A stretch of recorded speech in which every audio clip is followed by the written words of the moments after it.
Alice's Adventures in Wonderland by Lewis Carroll. The Queen's Croquet Ground. A large rose tree stood near the entrance of the garden. The roses growing on it were white, but there were 3 gardeners at it, busily painting them red. Alice thought this a very curious thing, and she went nearer to watch them. And just as she came up to them, she heard one of them say, "Look out now, 5. Don't go splashing paint over me like that." Quote, "I couldn't help it," said 5, in a sulky tone. 7 jogged my elbow. On which 7 looked up and said, "That's right, 5. Always lay the blame on others." Quote, "You'd better not talk," said 5. "I heard the Queen say only yesterday you deserved to be beheaded." Quote, "What for?" said the one who had spoken first. "That's none of your business, too," said 7. "Yes, it is his business," said 5. "And I'll tell him it was for bringing the cooked tulip roots instead of onions." 7 flung down his brush, and had just begun, well, of all the unjust things, when his eye chanced to fall upon Alice, as she stood watching them, and he checked himself suddenly. The others looked round also, and all of them bowed low. "Would you tell me," said Alice, a little timidly, "why you were painting those roses?" 5 and 7 said nothing, but looked at 2. 2 began in a low voice, "Why, the fact is, you see, miss, this here ought to have been a red rose tree, and we put a white one in by mistake, and if the Queen was to find it out, we should all have our heads cut off, you know. So you see, miss, we're doing our best, afore she comes." 2. At this moment 5, who had been anxiously looking across the garden, called out, "The Queen! The Queen!" And the 3 gardeners instantly threw themselves flat upon their faces. There was a sound of many footsteps, and Alice looked round, eager to see the Queen. First came 10 soldiers carrying clubs. These were all shaped like the 3 gardeners, oblong and flat, with their hands and feet at the corners. Next the 10 courtiers. These were ornamented all over with diamonds, and walked 2 and 2, as the soldiers did. After these came the royal children. There were 10 of them, and the little dears came jumping merrily along hand in hand, in couples. They were all ornamented with hearts. Next came the guests, mostly kings and queens, and among them Alice recognized the white rabbit. It was talking in a hurried, nervous manner, smiling at everything that was said, and went by without noticing her. Then followed the Knave of Hearts, carrying the king's crown on a crimson velvet cushion. And, last of all this grand procession, came the King and Queen of Hearts. Alice was rather doubtful whether she ought not to lie down on her face like the 3 gardeners. But she could not remember ever having heard of such a rule at processions. And besides, what would be the use of a procession, thought she, if people had all to lie down upon their faces, so that they couldn't see it? So she stood still where she was, and waited. When the procession came opposite to Alice, they all stopped and looked at her, and the Queen said severely, "Who is this?" She said it to the Knave of Hearts, who only bowed and smiled in reply. "Idiot," said the Queen, tossing her head impatiently, and, turning to Alice, she went on, "What's your name, child?" Quote, "My name is Alice, so please your Majesty," said Alice very politely. But she added, to herself, "Why, they're only a pack of cards. After all, I needn't be afraid of them." Quote, "And who are these?" said the Queen, pointing to the 3 gardeners who were lying round the rose tree.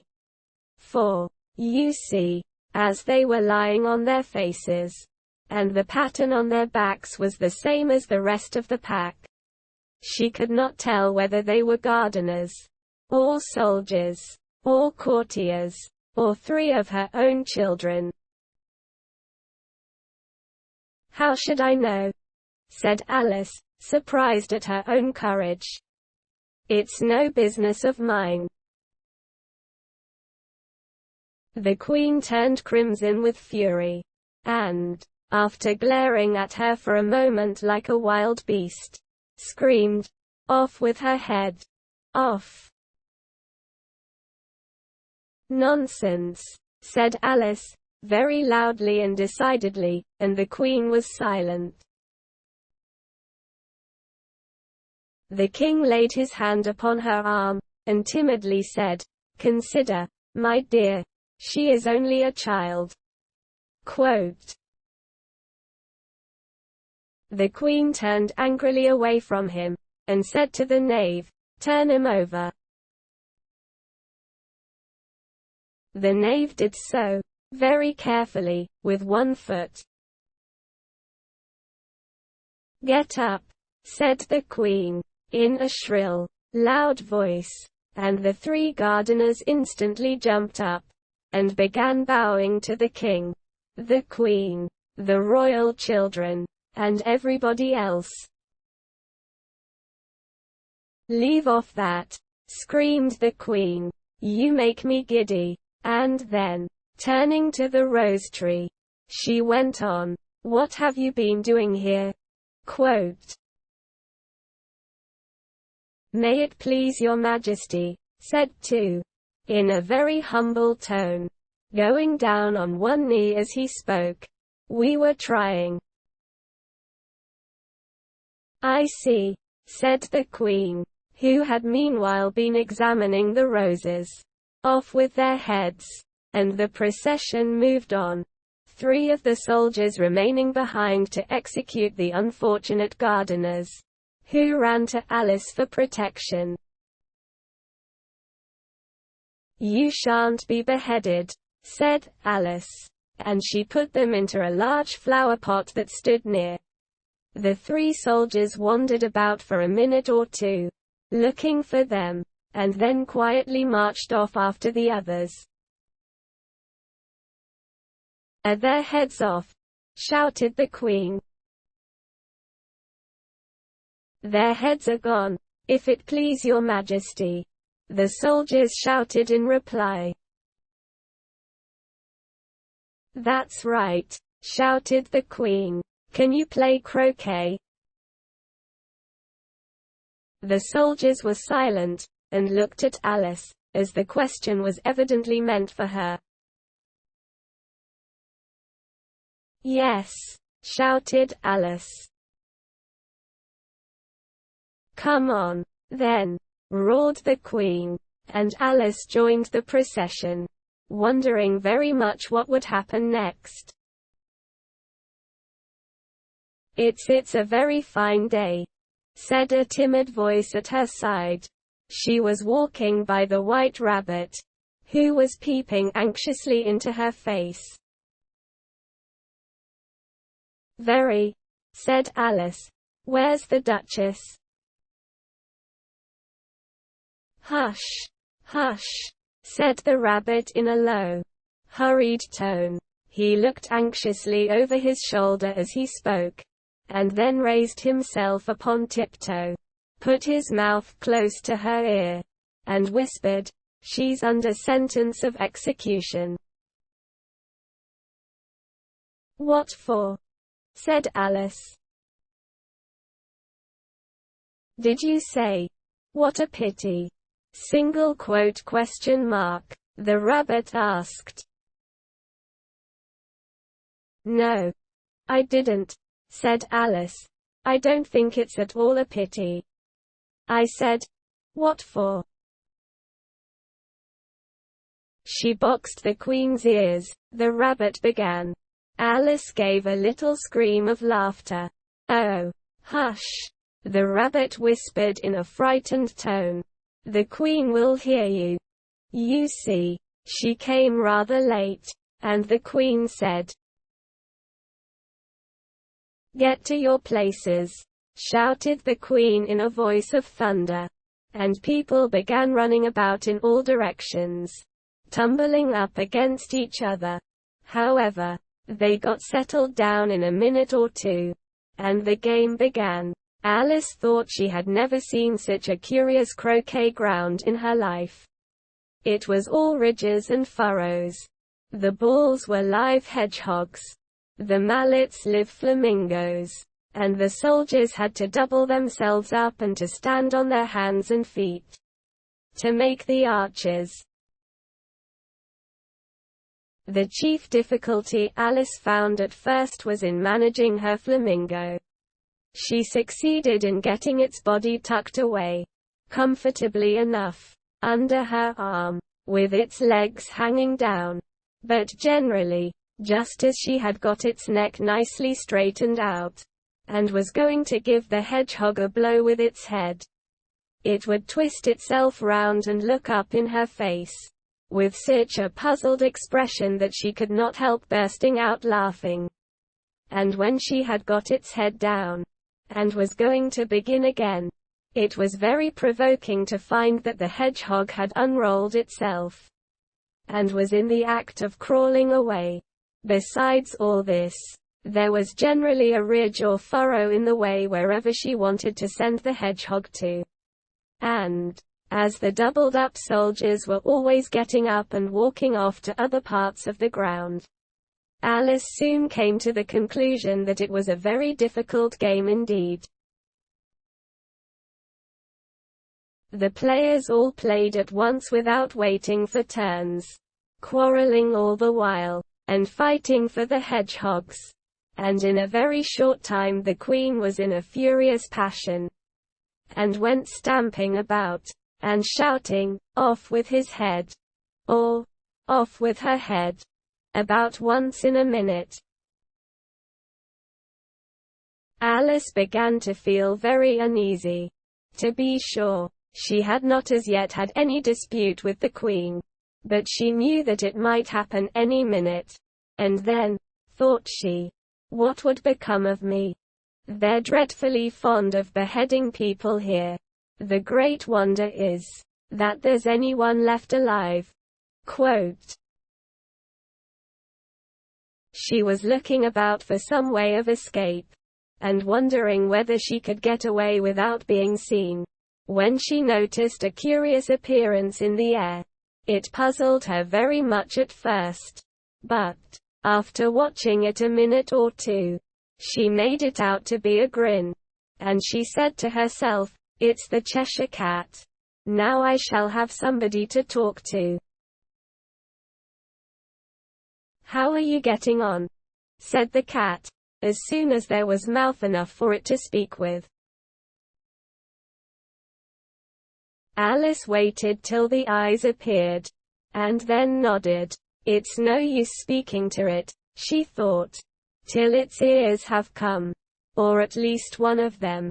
In another minute the whole head appeared, and then Alice put down her flamingo, and began an account of the game, feeling very glad she had someone to listen to her. The cat seemed to think that there was enough of it now in sight, and no more of it appeared.